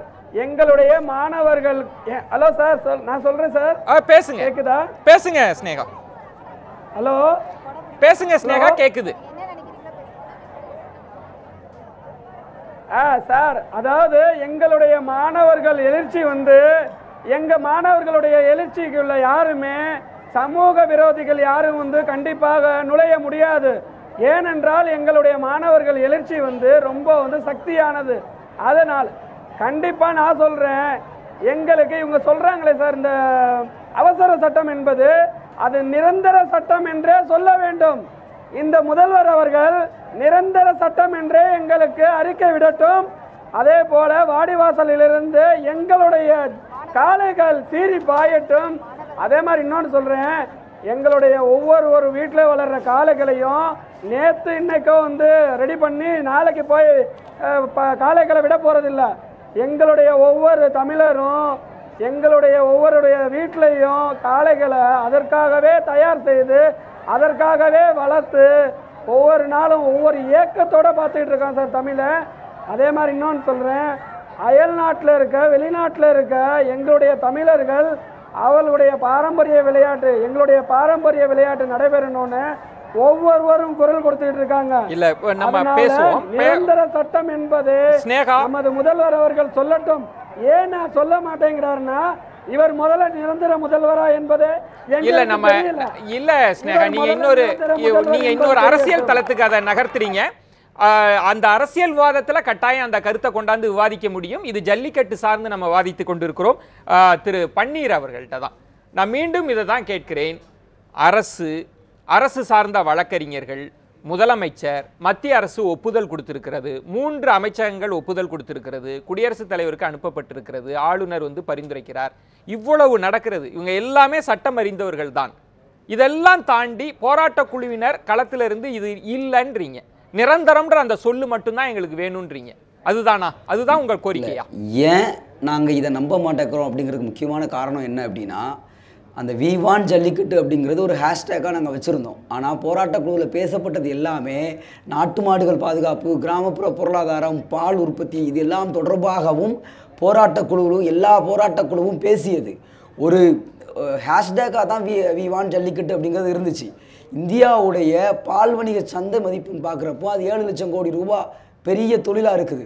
இதை நீங்கள் இந்த 6 மாதம் அவ்வளவு பெரிய பின்னணிகளும் WTO உலக பொது வர்த்தக கழகம், பீட்டா, வெவ்வேறு நிறுவனங்கள் எல்லாம் கலந்து நான் தடுத்து நிறுத்தின அந்த ஜல்லிக்கட்டை இந்த ஒரு சின்ன அந்த அவசர சட்டத்தின் மூலமாக மட்டும் நாங்கள் நம்பிடணும்னு நீங்கள் சொல்கிறத ஏன் எங்களால் நம்ப முடியலன்னா, ஏன் நிரந்தர சட்டத்தை மத்திய அரசு கொண்டு வரல? இந்திய அரசுக்கு இதில் மாநில அரசு கொண்டு வந்தது, மாநில அரசு கொண்டு வந்து சொல்கிறாங்க. இந்திய அரசு கொண்டு வர்றதுல இந்திய அரசுக்கு என்ன சிக்கல் இருக்குன்னு எங்களுக்கு ஒரு திரும்ப அந்த கேள்வி வருது. திரு பன்னீர், இங்கு அதிமுகவின் மீது பிற கட்சிகள் வைத்த குற்றச்சாட்டு, மத்திய அரசை நீங்க குறை செஞ்சிட்டு இருக்கிறீங்க, நீங்களே இந்த சட்டத்தை ஏற்றி கொண்டு வந்திருக்க முடியும், அதற்கு திராணி இல்லாத அரசுன்னு பல எதிர்க்கட்சிகள் தமிழக களத்தில் சொன்னாங்க. ஏன்னா உங்களாலே முடியும், நீங்க ஏன் இதை செய்யலை அப்படின்னு. மத்திய அரசை நம்ம கேள்வி கேட்கலாம், அந்த பிரதிநிதிகள் வரப்ப நீங்க ஏன் இதற்கு பொறுப்பேற்கலன்ற கேள்வி இருக்கட்டும். ஆனால் தமிழக அரசு அவர்களுக்கான சட்ட வரைமுறைகளை கொண்டு பண்ணியிருக்கிறாங்க. அதுல உங்களுக்கு என்ன பிரச்சனை? இந்த இந்த அவசரமாக நிறைவேற்றப்பட்ட இந்த சட்டத்தின் மூலமாக நாளைக்கு ஜல்லிக்கட்டு நடக்கும், திறந்து விடப்படும், நீங்கள் கிளம்பி போங்கன்னு சொல்கிறத ஏன் எங்களால் நம்ப முடியல அப்படின்னா, இப்போ நாளைக்கே திறந்து விடுறது முதல்ல அது ஜல்லிக்கட்டாக இருக்குமான்னு எனக்கு சந்தேகமாக இருக்குது. ஏன்னா பாலமேட்டில் காளைகள் அவிழ்த்து விடப்பட்டு, கோயில் காளைகள் அவிழ்த்து விடப்பட்டு ஜல்லிக்கட்டுன்னு சொன்னப்போ அரசு தரப்பில் சொல்லப்பட்ட எல்லாருமே இல்லை இது ஜல்லிக்கட்டு இல்லைன்னா சொன்னாங்க, அவிழ்த்து விட்டாங்க அப்படின்னு மட்டும்தான் சொன்னாங்க. இது ஜல்லிக்கட்டு நடக்கலன்னு சொன்னாங்க. ஜல்லிக்கட்டு நடக்கணும்னா மாடு பிடிக்கிறவங்க 1 மாதம் உண்ணாவிரதம் இருப்பாங்க, அது ஒரு விரதத்தை ஃபாலோ பண்ணுறாங்க, 1 வாரம் அதுக்கு தயாரிப்பு பண்ணணும். நடு ராத்திரி 8 மணிக்கு அலௌன்ஸ் பண்ண மாதிரியே இப்போவும் அலௌன்ஸ் பண்ணி நாளை காலையில் ஜல்லிக்கட்டு நடக்கும், நீங்கள்லாம் கிளம்பி போங்க அப்படின்னு சொல்கிறத ஏன் எங்களால் நம்ப முடியலைன்னா, இந்த மாநில அரசுடைய செயல்களில் முழு நம்பிக்கை எங்களுக்கு வரலை. இதனை இவன் முடிக்கும் என்றாய்ந்து அதனை அவன் கண் விடல்னு திருவள்ளுவர் சொல்லியிருக்காரு.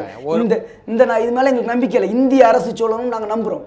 சரி, ஒரு இடம் திரு ஷேக் தாவூத் அவர்கள்ட்ட அவர் அதை தான் சொல்றார், பண்பாட்டு தளத்திலிருந்து சொல்றார், 1 மாதங்கள் நாங்க விரதம் இருப்போம், இதெல்லாம் சொல்ற. இவ்வளவு அவசரம் ஏன் இன்றைக்கு அறிவிக்கிறீங்க?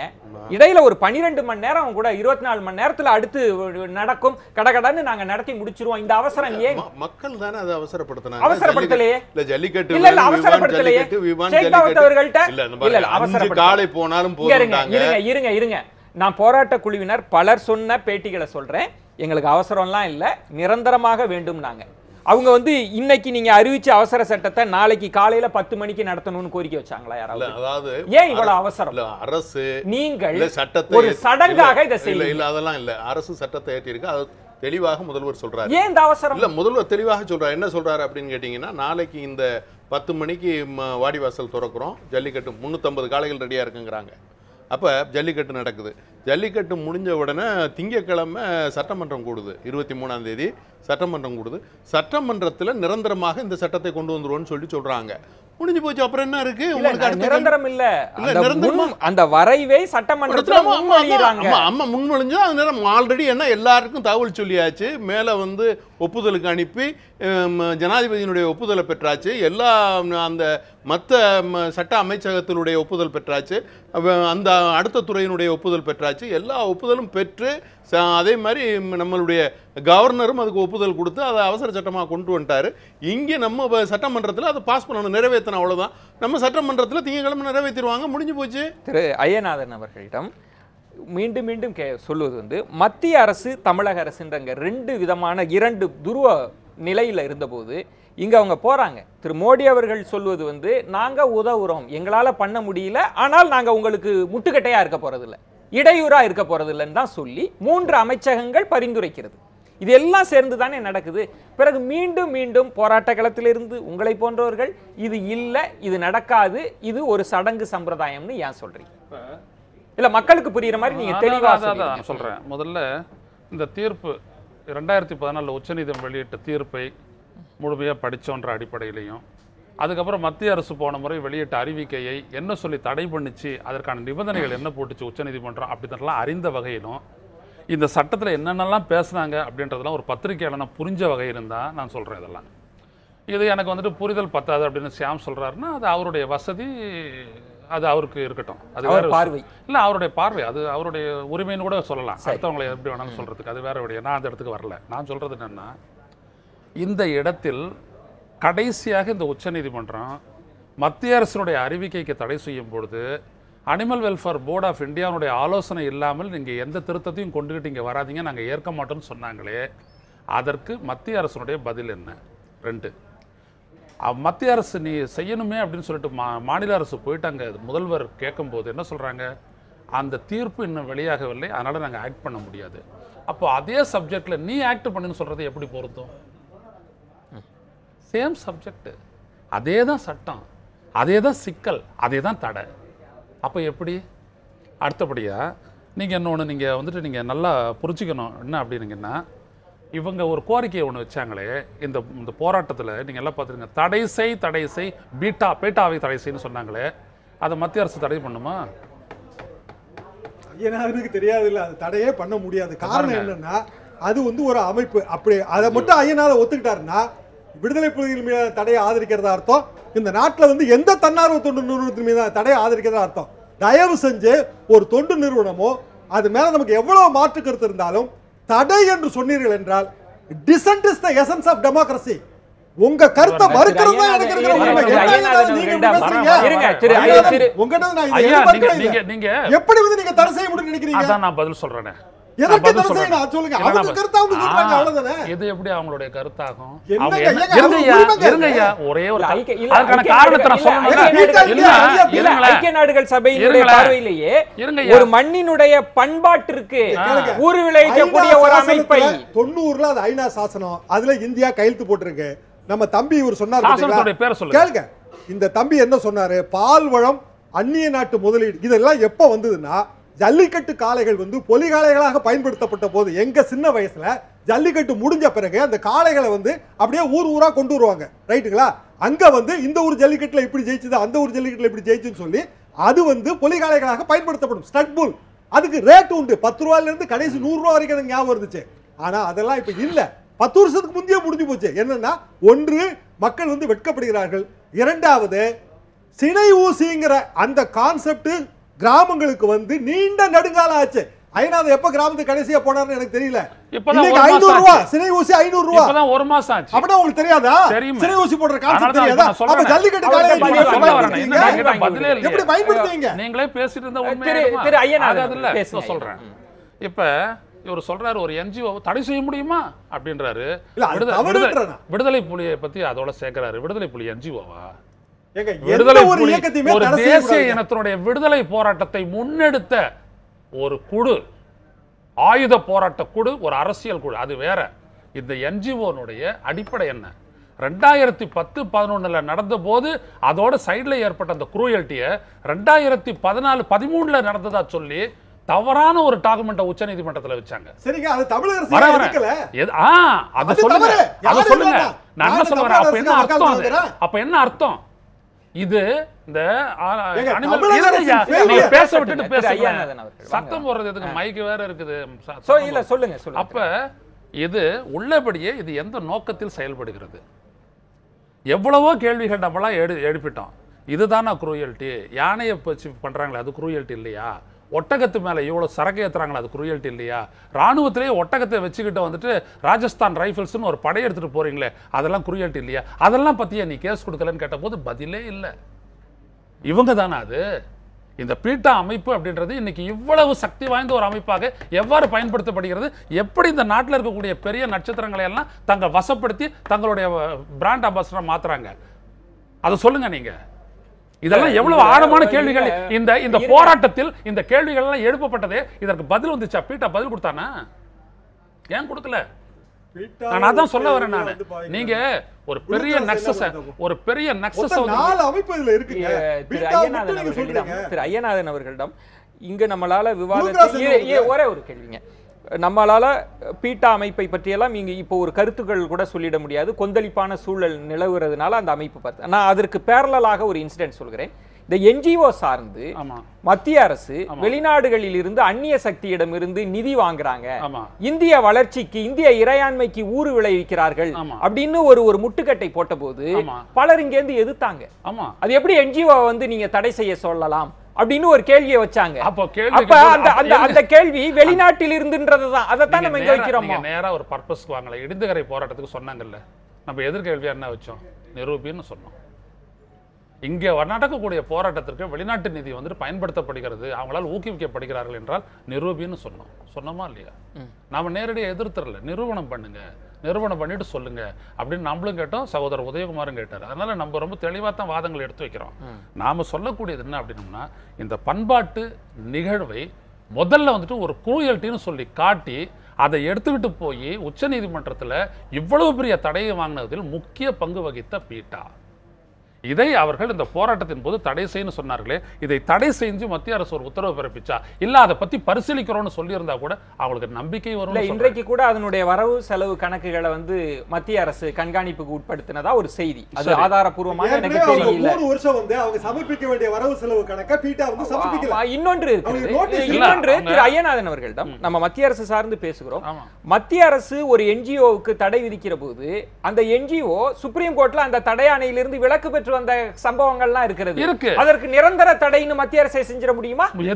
நாளை நீங்க தடை செஞ்சுட்டு சுப்ரீம் கோர்ட் அந்த தடையை விலக்கிருச்சுன்னா என்ன பண்ணுவீங்க? நான் அதே தானே சொல்ல வரேன். இப்பவும் தடை வரும்னு தெரிஞ்சிட்ட உடனே ஒரு நடவடிக்கை எடுக்கிறீங்கல்ல, இந்த நடவடிக்கையை மத்திய அரசு எடுக்கணும்னு தானே சொல்றோம். சரி, அல்டிமேட்லி இவரே சொன்னார்ல, கடைசியா நம்ம சந்திக்க வேண்டிய இடம் உச்ச நீதிமன்றம் தான். ஏன்னா இந்த வழக்கை பொறுத்த வரைக்கும் அந்த இடம் தான் இருக்கு, உச்ச நீதிமன்றம். அப்ப அங்க போயிடுமேன்றதுக்காக நீங்க எதுவும் ஆக்ட் பண்ணாத. நம்ம பேசுவோம். திரு ஐயநாதன், திருச்சியில வந்து கொட்டு மழையிலும் போராட்ட குழுவினர் அங்கேயே உட்கார்ந்து போராடி கொண்டிருக்கிறார்கள். அவர்களினுடைய கருத்தையும் நம்ம கேட்க வேண்டியிருக்கிறது. ஸ்னேகா அவர்களிடம் நான் மீண்டும் மீண்டும் இதே தான், இன்னும் நீங்க எத்தனை நாள் இந்த போராட்டத்தை கையெடுக்க முடியும்? ஏன்னா நாளைக்கு அரசு அறிவிச்சிருக்கு ஜல்லிக்கட்டு நடக்க போகிறது. நீங்க இன்னும் என்ன கோரிக்கையை ரொம்ப ஸ்ட்ராங்கா வச்சு உங்களுடைய போராட்டம் கலையும் என்று சொன்னால், வெற்றிகரமாக முடியும் என்று சொன்னால் என்ன எதிர்பார்க்கிறீர்கள் ஸ்னேகா? யார் பேச வேண்டும் என்று நினைக்கிறீர்கள்? என்ன கோரிக்கைக்கான உத்தரவாதம் தரணும்னு நினைக்கிறீர்கள்? கண்டிப்பாக நான்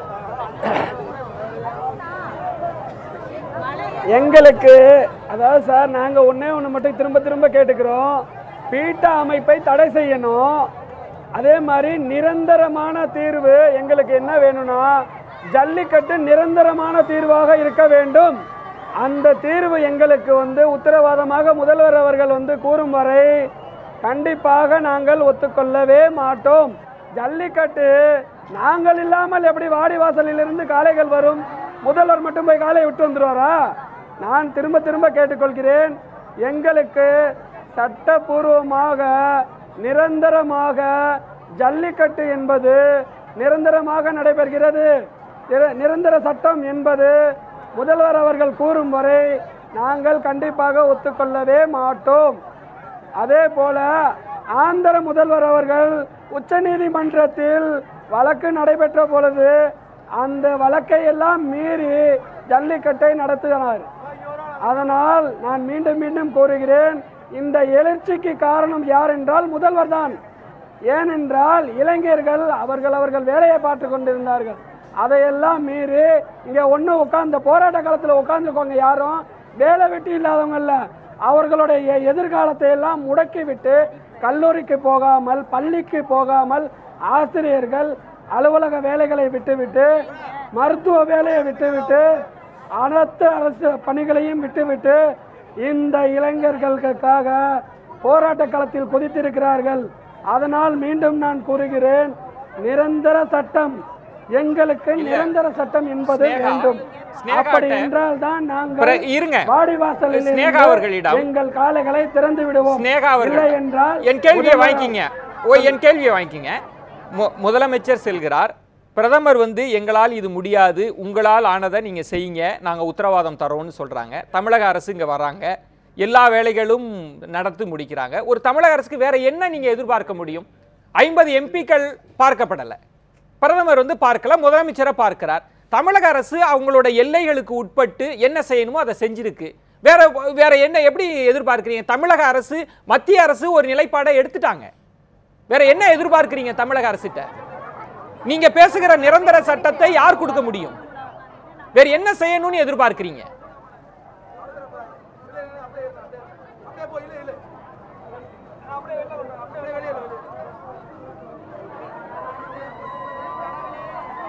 திரு பன்னீர், அங்க மழை கொட்டுகிற மழை பிரச்சனை இருக்குன்னு நினைக்கிறேன். திரு பன்னீர் அவர்களிடம், இந்திய அரசு உத்தரவாதம் கொடுக்கணும்னு நாங்கள் எதிர்பார்க்குறோம்.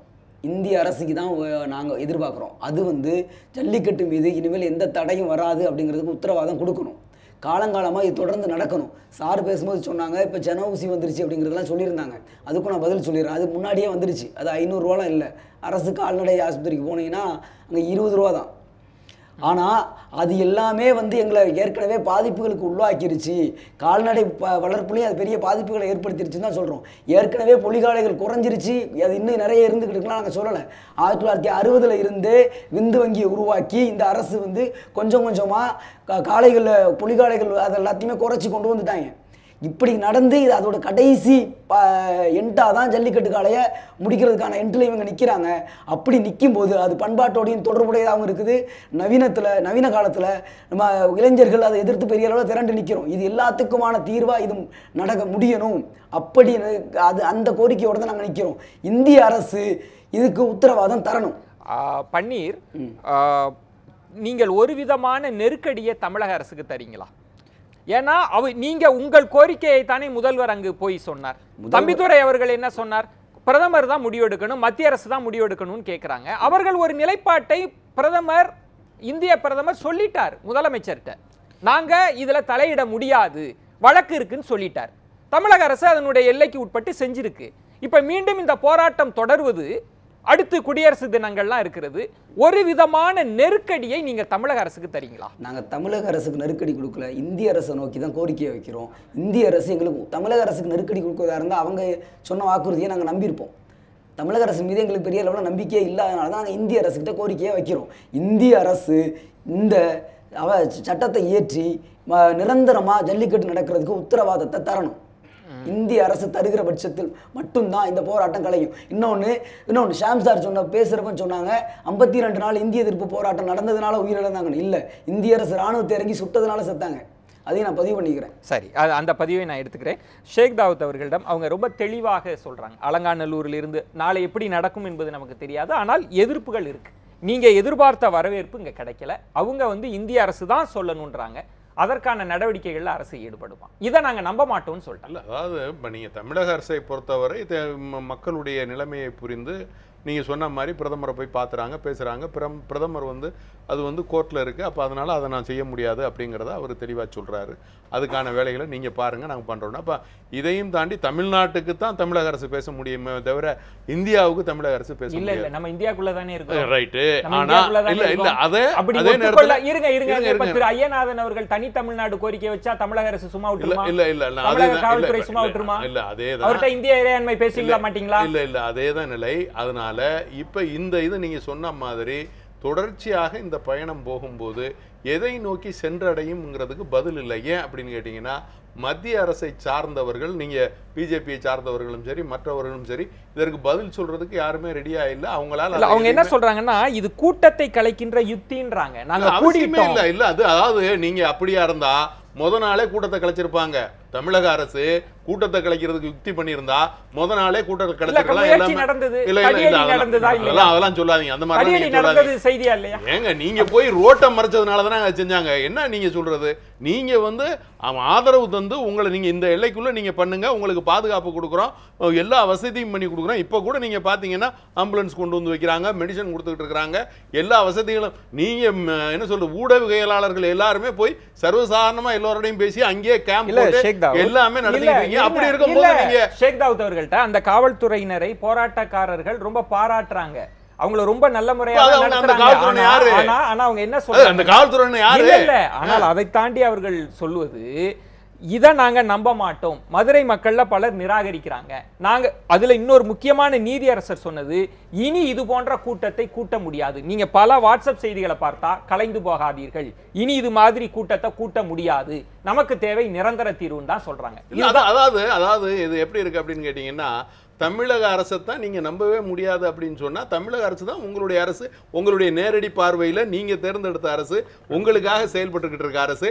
அப்ப அந்த அரசை நீங்க நம்பல அப்படின்னா, அப்ப அந்த அரசு தான் உங்களுக்கு பாதுகாப்பு கொடுக்கணும், உத்தரவாதம். அவங்க என்ன கேட்கறாங்க, அவநம்பிக்கை எங்கு வருகிறதுனா, இந்த 2 ஆண்டுகள் அவர்கள் களத்தில் இறங்காமல் ஒண்ணு நடக்கல, நாங்க கொடுத்த அழுத்தத்தினால் தான், அந்த அழுத்தத்தின் மூலமா தான் மத்திய அரசை பேச வைக்க முடியும். ஆரம்பத்துல இருந்து 2 வருடம் நடக்கல. இல்ல, மாண்புமிகு தமிழக முதல்வரே இதை சொல்லியிருக்காரு. இந்த அழுத்தத்துக்கு யார் காரணம்னா இளைஞர்கள் தன்னெழுச்சியாக நடத்துறாங்க. அதே அழுத்தம் தான் திரும்ப மத்திய அரசுக்கு கொடுக்கறாங்க, உங்களை கொடுக்க வைக்கிறதுக்கு கொடுக்கறாங்க. ஒரு பையன் வாட்ஸ்அப்ல 50 எம்பிக்கள் செய்யாத சாதனையை 50 எம்பி டேட்டா கார்டு வாட்ஸ்அப் செஞ்சிருச்சுன்னு போட்டிருக்கான் ஒரு ஸ்டேட்டஸ். இல்ல அது அதனுடைய அரசியல் அர்த்தம் என்ன? இல்ல அது ரைட்டு. நீங்க தொடர்ச்சியாக அந்த அழுத்தத்தை கொடுக்கும்போது சட்டம் ஒழுங்கு கெடுறதுக்குள்ள வாய்ப்பு இருக்குமா இருக்காதா? அப்போ சட்டம் ஒழுங்கு பிரச்சனை தான் அவசர சட்டம். இல்ல நீங்க சட்டம் ஒழுங்கு, அதாவது அதுக்காக தான் அவசர சட்டம். ஒரு மனிதனுக்கு தேவைப்படுவதை நம்ம கொடுக்கணும், அதை வந்து கண்டினியூவாக கொடுக்கணும். அதை வந்து தமிழக அரசு செஞ்சிருக்காங்க. நீங்க அதுல எனக்கு நம்பிக்கையே இல்ல, நாங்க அதையே பார்க்க முடியாது, அதை ஏத்துக்கொள்ள முடியாது அப்படின்னு சொன்னா எவ்வளவு காலத்துக்கு இதை நீங்க கொண்டு போவாங்க? எந்த அளவுக்கு இதுக்கு பதில் சொல்ல போகுது? தீர்வு பகுதிக்கு வந்துட்டோம், நேரமின்மை காரணமா இருக்கிறது. நான் ஒரு சந்தேகத்தை தான் நான் கேட்கிறேன், அங்க இருக்கக்கூடிய பலருக்கு இருக்குது, வாட்ஸ்அப் செய்திகளாக வந்து விழுந்துட்டே இருக்கிறது, கூட்டம் களைய வேண்டாம், ஏன்னா குடியரசு தினம் நெருங்கி கொண்டிருக்கிறது, இந்த கூட்டத்தை எப்படியாவது கலைச்சிட்டா இனி அவங்க நம்மளை கூட விட மாட்டாங்க, இனி வந்து உளவுத்துறை அலாட் ஆகிட போகிறது, அதனால நாங்க களைய மாட்டோம், எங்களுக்கு தேவை நிரந்தர தீர்வு, அவசர சட்டம் என்பது ஒரு பூச்சாண்டி விளையாட்டுன்னு சொல்றாங்க. நான் இதை வந்து மறுக்கிறேன். எப்படின்னா, இது வந்து நிரந்தர தீர்வு தான், சந்தேகமே இல்லை. சுப்ரீம் கோர்ட்ல வந்து இப்போ டெலிவரி ஆஃப் ஜட்ஜ்மெண்ட்டுக்கு பெண்டிங் இருக்கிற கேஸ்ல வந்து மத்திய அரசு சம்பந்தப்பட்டிருக்கு. மோடி அதனால தான் என்ன சொன்னார்னா, இது மேட்டர் சப்ஜூடிஸ்ங்க, மத்திய அரசு இதுக்குள்ள தலையிட முடியாது, தமிழக அரசு எந்த முயற்சி எடுத்தாலும் மத்திய அரசு தொலைந்து. திரும்ப நான் சொல்றேன், 3 அமைச்சகங்கள் எப்படி அதுக்கு பரிந்துரைக்கிறாங்க, என்ன காரணம்? அத கோர்ட் கேட்க மாட்டாங்க. இல்ல சார், இப்ப இந்த அவசர சட்டத்துக்கு மத்திய அரசுக்கு சம்பந்தம் இல்ல. நல்லா புரிஞ்சுக்கங்க, இப்ப இருக்கிற சுப்ரீம் கோர்ட்ல பெண்டிங் இருக்கிற மேட்டருக்கும் இதுக்கும் சம்பந்தமே கிடையாது. அது வந்து ஒரு சிவில் மேட்டர், ரைட்டுங்களா? இப்ப எல்லா வாதமும் முடிந்து தீர்ப்பு கொடுக்க வேண்டிய கட்டத்துல இருக்கு. நம்மளோட தலைமை வழக்கறிஞர், இந்திய அரசோட தலைமை வழக்கறிஞர் போய் தீர்ப்பு கொடுக்கறத வந்து நீங்க தள்ளி வைங்க, நாங்க வந்து அவுட் ஆஃப் கோர்ட் செட்டில்மெண்ட்ல இருக்கிறோன்றாரு. சிவில் வழக்கு எல்லாத்துலயுமே வந்து கடைசி நிமிஷம் வரைக்கும் அதுக்கு வந்து அலவன்ஸ் இருக்குது. இங்கேயும் ஹைகோர்ட்ல பாத்தீங்கன்னா சிவில் வழக்குல வந்து கடைசியில வந்து நாங்க சொல்லுவோம். சரி, அப்போ மத்திய அரசு எடுத்த நிலைப்பாடு சரியா? கண்டிப்பாக சரி. ஏன்னா ஒதுங்கி இருப்பது சரின்னு ஒதுங்கி இருக்கிறது இல்லைங்க, இதற்கு நாங்க எதுவுமே செய்ய மாட்டோம், கோர்ட்ல இருக்குன்னு சொல்ற நிலைப்பாடு சரியானது. அந்த பர்டிகுலர் மேட்டர்ல மத்திய அரசு ஒரு பார்ட்டி, ஜட்ஜ்மெண்ட் வர்ற நேரத்துல வந்து மத்திய அரசு சொல்ல முடியாது.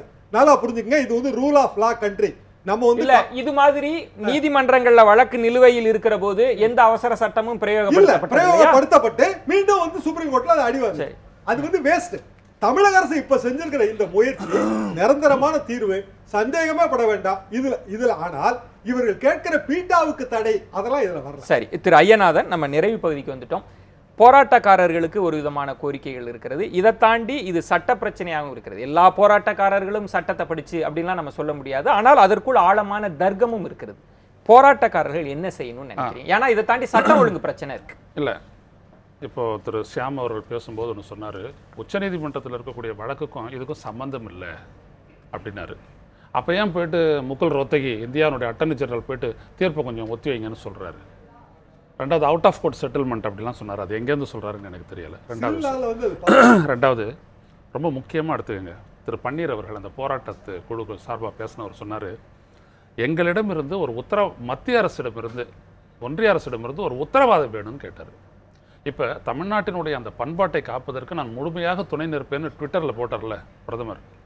இந்த ஜல்லிக்கட்டு என்பது ஒவ்வொரு ஆண்டும் தடையின்றி நடைபெறும் அந்த உத்தரவாதத்தை நான் அளிக்கின்றேன், அதற்கான சட்ட சிக்கல்களை சந்தித்து அந்த நடத்துவதை நான் உறுதி செய்கின்றேன் அப்படின்னு சொல்லிட்டு ஒரு உறுதிமொழியை தந்தா இவர்கள் ஏற்கலாம் என்பது எனது கருத்து. ஏன் இனி அப்படி ஒரு பிரச்சனை வந்தா மத்திய அரசு உதவாதுன்னு நினைக்கிறீங்களா? தமிழக அரசு இப்போ இன்னைக்கு எல்லாரும் நான் ஒரு supposition, this is a supposition, இப்படியும் நடக்கலாம் அப்படின்றதுக்காக போயிட்டாங்க. எல்லாம் முடிஞ்சிருச்சு, உச்சநீதிமன்றத்துக்கு போது நீங்கள் செஞ்சது விஷயம் வந்துட்டு ultra vires of the constitution சொல்லி அடிச்சிட்டாங்க அப்படின்னோம்னா மறுபடியும் அடுத்த வருஷம் வந்துட்டு நம்ம உட்காரணும் வேண்டும். அப்படி சுப்ரீம் கோர்ட் சொல்றதுக்கு எல்லா வழக்குலயும் வாய்ப்பு இருக்கு. எல்லா வழக்குலயும் வாய்ப்பு இருக்குது. இந்த வழக்குல வாய்ப்பு இல்லைன்றது சொல்றதுக்கு என்ன? அது யாராலையும் சொல்ல முடியாது. இவ்வளவு பெரிய 25 லட்சம் பேரு கூடி இவ்வளவு தூரம் ஒரு பெரிய support. Nothing is absolute. Rule of லால நத்திங் இஸ் அப்சல்யூட். பாருங்க, சட்டம், நீதி எதுவா இருந்தாலும் ஆட்சிமை அனைத்தும் மக்களுக்காகவே. இந்த மக்களுக்கு இப்படி ஒரு உறுதி கொடுக்கறதுல இந்த பிரதமருக்கு என்ன தடை இருக்க முடியும்? அது பிரதமரினுடைய உறுதிமொழி வரைக்கும் இந்த போராட்டம் தொடரணும்ன்றதுதான் உங்களுடைய பார்வை. அந்த உறுதிமொழி கொடுத்துட்டு அந்த போராட்டம் நின்றுவிடும் என்று நான் எதிர்பார்க்கின்றேன். ஏன்னா திரு பன்னீர் மற்றவர்கள் பேசுறது என்ன அப்படின்னா இது நிரந்தரமாக நடக்க வேண்டும் அப்படின்றது. அனைவருக்கும் நன்றி. ஏன்னா நேரம் பெரிய பிரச்சனையாக இருக்கிறது. போராட்ட குழுவினர் திருச்சி கொட்டு மலையிலிருந்தும் இணைந்த ஸ்னேகா அவர்களுக்கும் வந்து பன்னீர் குறுக்கிட விரும்புனீங்க, சொல்லுங்க திரு பன்னீர். இல்ல நீங்க நம்புன்னு சொல்றாங்க இல்லையா, தமிழ்நாடு அரசு இலங்கை மீது பொருளாதார தடை நிர்ணயிச்சிருக்கு. ஆனால் ஈசிஆரில் இலங்கை இன்வெஸ்ட்மெண்ட் ஹோட்டல்லாம் ஆரம்பிச்சிருக்காங்க. அதெல்லாம் எப்படி நாங்கள் நம்ப முடியும்? உச்சநீதிமன்றம் சொல்லியுமே காவேரி மேலாண்மை வாரியம் அமைக்கலை, விவசாயிகள் செத்துக்கிட்டு இருக்கான். நம்புன்னு காத்துலே கதை சொல்லிக்கிட்டு இருக்கீங்க. அதனால தான் நம்ப முடியலை. இந்திய அரசு ஜல்லிக்கட்டின் மீதான தடையை நீக்கி எங்களுக்கு நிரந்தரமாக தீர்வை கொடுக்குற வரைக்கும் போராட்டம் தொடரும். இளைஞர்களோட அரசியல் ஆர்வத்தையும் இந்த ஞானத்தையும் நான் ரொம்ப பாராட்டுறேன். இவர்கள் வந்து எதிர்கால இந்தியா, அதுல எந்த சந்தேகமும் நன்றி. நன்றி அனைவருக்கும் என்னுடைய நெஞ்சம் நிறைந்த நன்றிகளை தெரிவித்துக் கொள்கிறேன். ஒரு பண்பாட்டு விழா என்பது சட்ட வியாக்கியானங்களால் நீதிமன்றத்தை நோக்கி திரும்பி இருக்கிறது. பல அவசர சட்டங்கள் இங்கு பிறப்பிக்கப்பட்டாலும் ஒரு அவநம்பிக்கை சூழலும் இருக்கிறது. நம்பிக்கைக்கான விதைகளை ஆனால் இந்த போராட்டம் விதைத்திருக்கிறது என்பதில் மாற்று கருத்து இல்லை. மற்றொரு ஆழமான தலைப்போடு சந்திக்கிறேன். நன்றி, வணக்கம், நள்ளிரவாகட்டும்.